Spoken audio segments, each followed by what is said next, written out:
에이들라인 한국 지사로 파견될 예정이에요. 부장의 말이 끝나자마자 에이들라인 퍼스트의 머릿속이 새하얘졌습니다. 한국?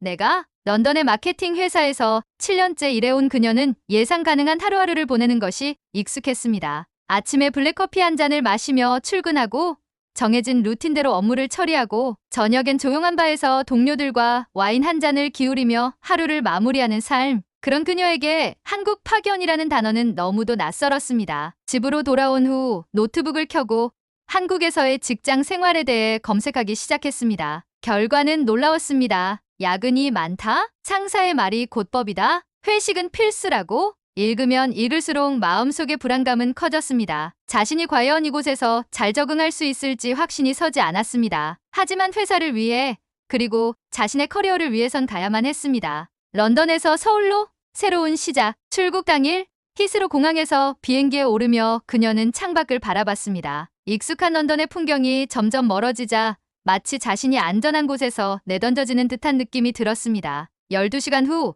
비행기가 인천국제공항에 착륙하자 에이들레니는 가방을 움켜쥔 채 깊은 숨을 내쉬었습니다. 잘할 수 있을까? 공항에서 나와 서울 도심으로 향하는 택시 안.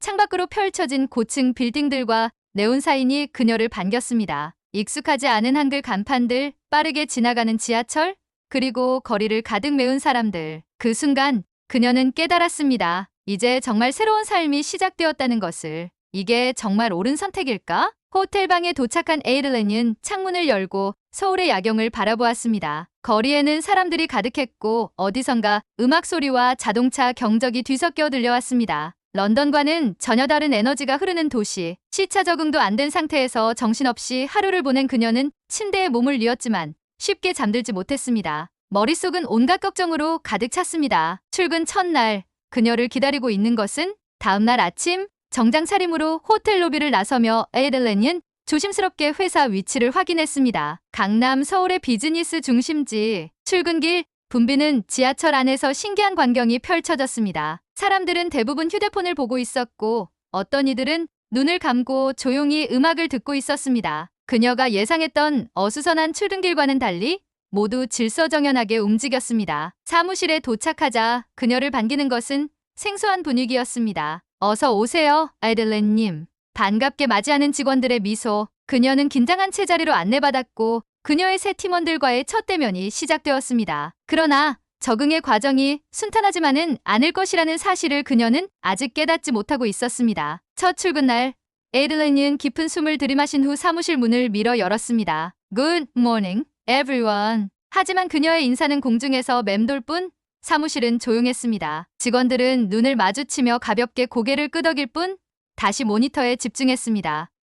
분위기가 좀 다르네? 런던에서라면 아침부터 동료들과 커피 한 잔을 마시며 가벼운 대화를 나누곤 했는데 여기서는 다들 무언가에 바쁜 듯 보였습니다. 그녀는 어색하게 자리에 앉아 노트북을 켰습니다. 첫 미팅 적응의 시작 아니면 첫 벽? 10시 정각 팀 미팅이 시작되었습니다. 회의실에 들어서자 동료들은 이미 자리를 잡고 있었고 팀장은 그녀를 바라보며 미소 지었습니다. 에이들라인, 한국에서의 첫 업무 미팅이네요. 준비해 온 아이디어가 있나요? 그녀는 준비한 프레젠테이션을 띄우며 설명을 시작했습니다. 하지만 이상하네. 다들 표정이 너무 무표정한데? 런던에서는 회의 중 적극적인 리액션과 질문이 오가는 것이 일반적이었지만 여기서는 다들 조용히 듣기만 했습니다. 몇몇 동료들은 고개를 끄덕이긴 했지만 아무도 말을 하지 않았습니다. 그녀는 당황했습니다. 혹시 제 아이디어에 문제가 있나요? 그때 팀장이 부드럽게 말했습니다. 아닙니다. 한국에서는 회의 중에 바로 반박하거나 의견을 내기보다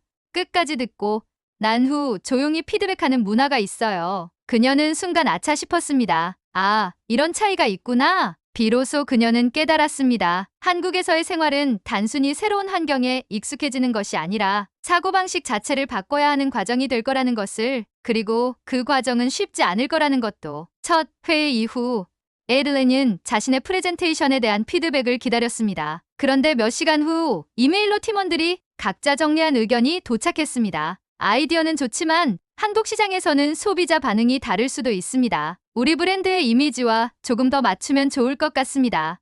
추가적인 데이터가 있으면 설득력이 더 높아질 것 같아요. 회의에서 바로 말하지 않고 이렇게 따로 피드백을 주는구나. 에이들렌은 한국식 커뮤니케이션 방식에 적응하기 시작했습니다. 한국의 업무 문화 다르지만 합리적이다. 처음엔 불편하게 느껴졌던 점들이 서서히 이해되기 시작했습니다. 야근 문화. 처음에는 늦게까지 남아있는 동료들을 보고 놀랐지만 알고 보니 꼭 강제적인 것은 아니었습니다. 오히려 다들 팀워크를 중요하게 생각하며 업무를 나누고 있었다는 것을 알게 되었습니다. 회식 문화. 술을 억지로 마셔야 하는 자리라고만 생각했는데 직접 경험해보니 그렇지 않았습니다. 오히려 팀원들과 친해질 수 있는 기회였고 상사들도 분위기를 편하게 만들어주려 노력했습니다. 직장 내 관계에 상사의 말이 법처럼 여겨지는 분위기가 낯설었지만 그 속에서도 팀원들끼리 협력하고 조화를 맞추려는 모습이 인상적이었습니다. 이건 단순히 일하는 방식의 차이가 아니라 함께 잘해나가려는 문화구나. 그녀는 점점 더 한국식 업무 방식에 익숙해졌고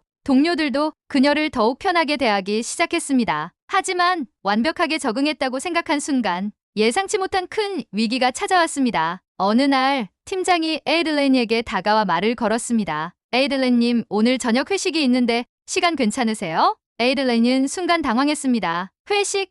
한국 드라마에서 보던 바로 그 술자리? 그녀는 술을 그다지 좋아하지 않았고 런던에서는 일과 사생활을 엄격히 구분하는 문화에 익숙했습니다. 그러나 한국의 직장 문화에 적응하려면 이런 자리에도 참석하는 것이 좋을 것 같았습니다. 네, 가겠습니다. 저녁 7시 팀원들과 함께 삼겹살집에 도착한 에이들라인. 테이블에는 이미 반찬들이 놓여 있었고 지글지글 익어가는 삼겹살 냄새가 식욕을 자극했습니다. 팀장은 직접 고기를 구우며 말했다. 에이들렌님, 한국에서는 보통 상사가 고기를 구워주는 경우가 많아요. 편하게 드세요. 그녀는 놀랐습니다. 런던에서는 각자 음식을 주문해 먹는 것이 일반적인데 여기서는 같이 먹는 문화가 중요했습니다. 첫 잔이 돌았고 팀원들은 밝은 분위기 속에서 이야기를 나누기 시작했습니다. 에이들렌님, 한국 생활은 좀 익숙해지셨나요? 그녀는 웃으며 고개를 끄덕였습니다. 네, 아직 배우는 중이지만요. 처음엔 회의 때 다들 조용해서 당황했어요.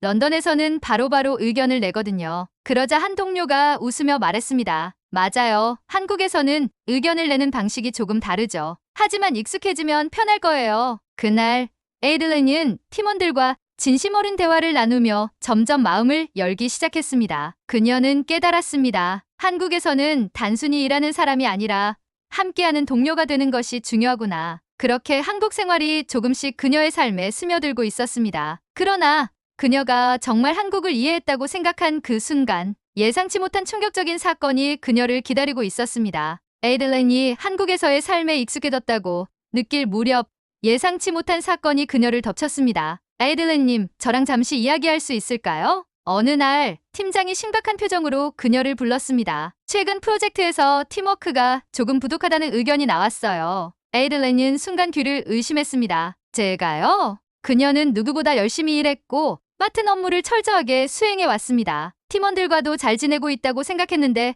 팀워크가 부족하다는 말이라니 어떤 부분에서 그런 피드백이 나온 건가요? 팀장은 신중한 목소리로 설명했습니다. 에이들렌님은 주어진 업무를 혼자서 끝내려고 하는 경향이 있어요. 한국에서는 업무를 진행할 때 다른 팀원들과 의견을 조율하고 협업하는 과정이 중요해요. 그녀는 충격을 받았습니다. 런던에서는 개인의 독립적인 업무 수행이 중요했기 때문에 그녀는 주어진 일을 최대한 스스로 해결하려 했습니다. 하지만 한국에서는 같이 일하는 방식이 더 중요했던 것입니다. 나 혼자 열심히 하는 게 최선이 아니었어? 그날 이후 에이들렌은 자신의 업무 방식을 되돌아보았습니다. 회의에서 더 자주 팀원들의 의견을 구했고 업무를 분배할 때도 이 부분 함께 논의할까요? 라고 먼저 물었습니다. 그러자 놀라운 변화가 나타났습니다. 팀원들과의 관계가 더욱 가까워졌다. 회의 분위기가 더 활발해졌다. 서로의 강점을 살려 업무 효율이 높아졌다. 에이들렌은 깨달았습니다. 한국의 직장 문화는 단순히 업무가 아니라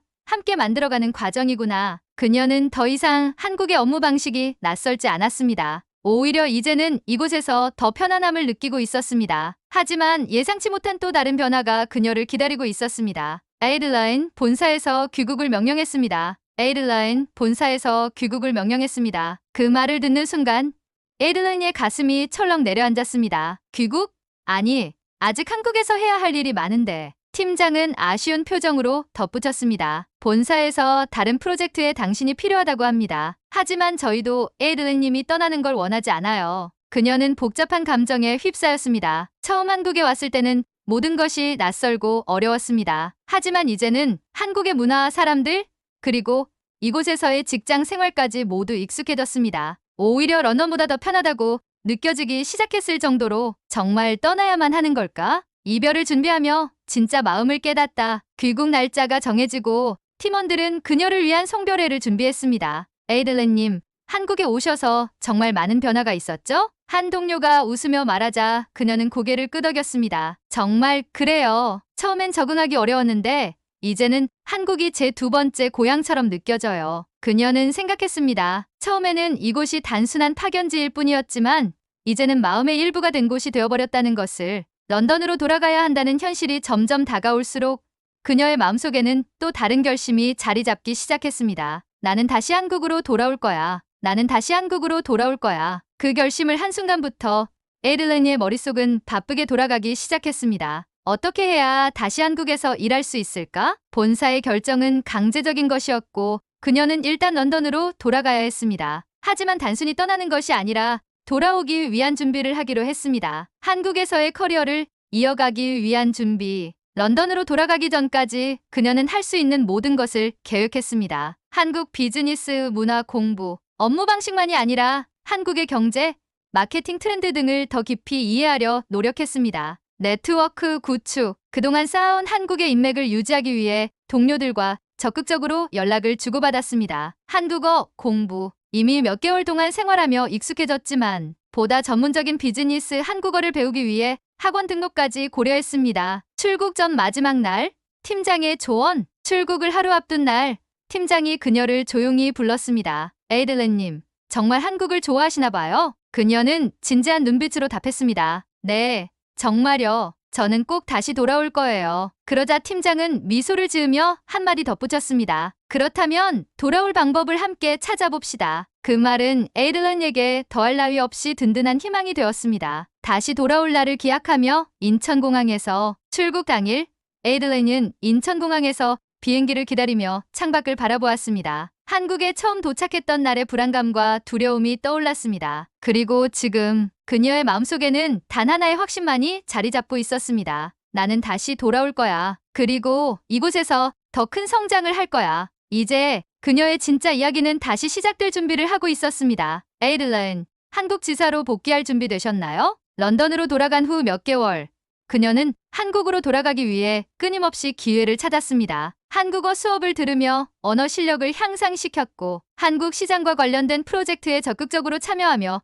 한국 지사와의 연결을 유지했습니다. 그러던 어느 날 본사에서 연락이 왔습니다. 한국 지사에서 다시 당신을 필요로 합니다. 파견이 아닌 정식 근무로 가는 것도 가능할 것 같은데요. 그녀는 망설이지 않았습니다. 네, 당연히 가겠습니다. 다시 돌아온 서울, 그리고 따뜻한 환영. 몇 주 후 에이들린은 다시 인천공항에 도착했습니다. 처음 한국에 왔을 때와는 완전히 다른 기분이었습니다. 그때는 두려움과 긴장으로 가득했지만 이제는 설렘과 기대감이 앞섰습니다. 사무실에 도착하자 익숙한 얼굴들이 그녀를 반겼습니다. 에이들린님, 돌아오셨네요. 정말 보고 싶었어요. 이제 한국에서 오래 계시는 거죠? 그녀는 환하게 웃으며 대답했습니다. 네, 이제 여기가 제 두 번째 고향이에요. 한국에서의 새로운 도전, 그리고 성장. 에이들린은 이번에는 완전히 다른 자세로 한국 생활을 시작했습니다. 팀원들과의 협업을 더 깊이 이해하고 한국 문화 속에서 자신만의 자리를 찾으며 이제는 외국인이 아니라 한국과 함께 성장하는 사람이 되어가고 있었습니다. 그녀의 한국 생활은 단순한 파견,